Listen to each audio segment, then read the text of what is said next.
जय हिंद साथियों, मेरे YouTube चैनल टॉक्स विद विश्वास में आपका स्वागत है। प्रस्तुत है आज की खास खबरें। भारत और मॉरिशस के प्रधानमंत्रियों ने किया आवास परियोजना का उद्घाटन। वन रिपोर्ट 2021 के अनुसार भारत में वन क्षेत्र में वृद्धि दर्ज की गई। बीजेपी ने गोवा विधानसभा के लिए 34 उम्मीदवारों के नामों की घोषणा की। सेबी ने सारथी मोबाइल ऐप को शुरू किया। पाकिस्तान के शहर लाहौर में धमाका, जिसमें 3 लोगों की मौत। मेडागास्कर की राजधानी एंटानानारिवो में भारी बारिश से 10 लोगों की मौत। और कांग्रेस ने उत्तर प्रदेश विधानसभा चुनाव के लिए 41 उम्मीदवारों की दूसरी सूची जारी की। अब समाचार विस्तार से। भारत और मॉरिशस के प्रधानमंत्रियों ने भारत की सहायता से मॉरिशस में बनी सामाजिक आवास परियोजनाओं का वर्चुअल उद्घाटन किया। प्रधानमंत्री श्री नरेंद्र मोदी ने कहा कि भारत और मॉरिशस इतिहास, संस्कृति और भाषा तथा हिंद महासागर के साझा जल के आधार पर जुड़े हुए हैं।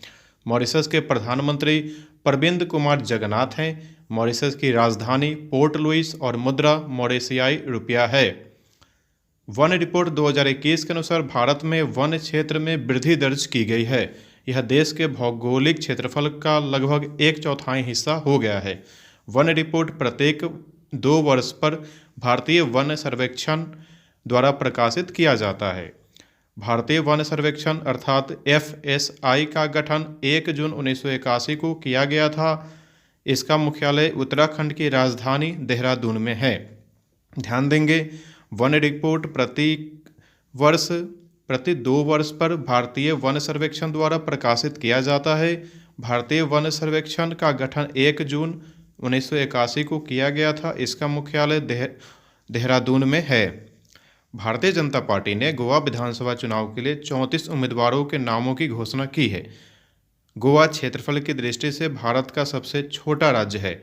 वर्ष 1961 में भारत ने पुर्तगाल को खदेड़कर गोवा को अपना हिस्सा बनाया था। गोवा की राजधानी पणजी मांडोवी नदी के बाएं तट पर स्थित है।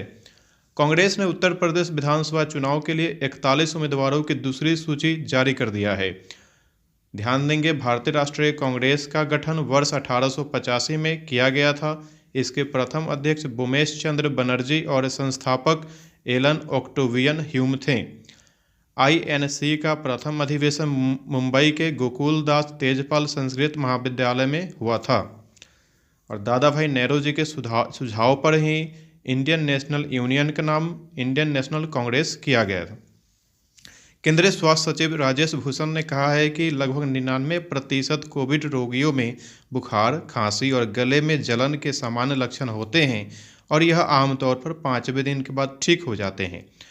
ध्यान देंगे, विश्व स्वास्थ्य दिवस प्रतिवर्ष 7 अप्रैल को मनाया जाता है, क्योंकि 7 अप्रैल 1948 में WHO अर्थात विश्व स्वास्थ्य संगठन को स्थापित किया गया था। विश्व स्वास्थ्य संगठन का मुख्यालय स्विट्जरलैंड के शहर जेनेवा में है। केंद्र सरकार ने उस ईमेल को फर्जी बताया है जिसमें 12,500 रुपये के भुगतान पर 4,62 लाख रुपये मिलने की पेशकश की गई थी। PIB के अनुसार RBI ने इस प्रकार का कोई मेल नहीं भेजा है और साथ ही RBI व्यक्तिगत जानकारी वाला ऐसा मेल नहीं भेजता है। ध्यान देंगे, RBI का राष्ट्रीयकरण 1 जनवरी 1949 में किया गया था। पाकिस्तान के शहर लाहौर के अनारकली बाजार क्षेत्र में एक धमाका हुआ है, जिसमें कम से कम 3 लोगों की मौत हो गई है और 23 लोग घायल हुए हैं। लाहौर शहर रावी एवं बाघा नदी के तट पर बसा है। मेडागास्कर की राजधानी एंटानानारिवो में भारी बारिश से 10 लोगों की मौत हो गई है और 500 से अधिक लोग बेघर हो गए हैं। मेडागास्कर का पुराना नाम मालागासी गणराज्य है और इसका पूरा नाम रिपब्लिक ऑफ मेडागास्कर है। मेडागास्कर की मुद्रा मालागासी एरियरी है।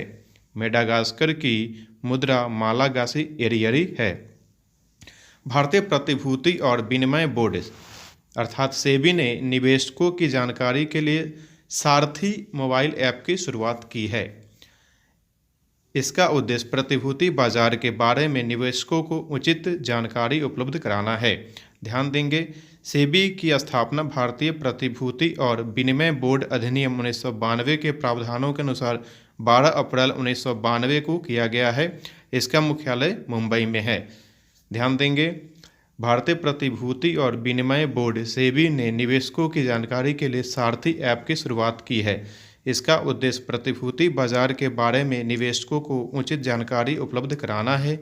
सेबी की स्थापना भारतीय प्रतिभूति और विनिमय बोर्ड अधिनियम 1992 के प्रावधानों के अनुसार 12 अप्रैल 1992 को किया गया है। इसका मुख्यालय मुंबई में है। केंद्रीय औषधि प्राधिकरण की विषय विशेषज्ञ समिति ने कोविड-19 टीकों कोवैक्सीन और कोविशील्ड को शर्तों के साथ वयस्क आबादी के लिए नियमित रूप से बाजार में बेचने की स्वीकृति देने की सिफारिश की है। ध्यान देंगे, केंद्रीय औषधि मानक नियंत्रण संगठन CDSCO स्वास्थ्य सेवा महानिदेशालय के अंतर्गत स्वास्थ्य और परिवार कल्याण मंत्रालय का राष्ट्रीय नियामक प्राधिकरण है। इसका मुख्यालय नई दिल्ली में है।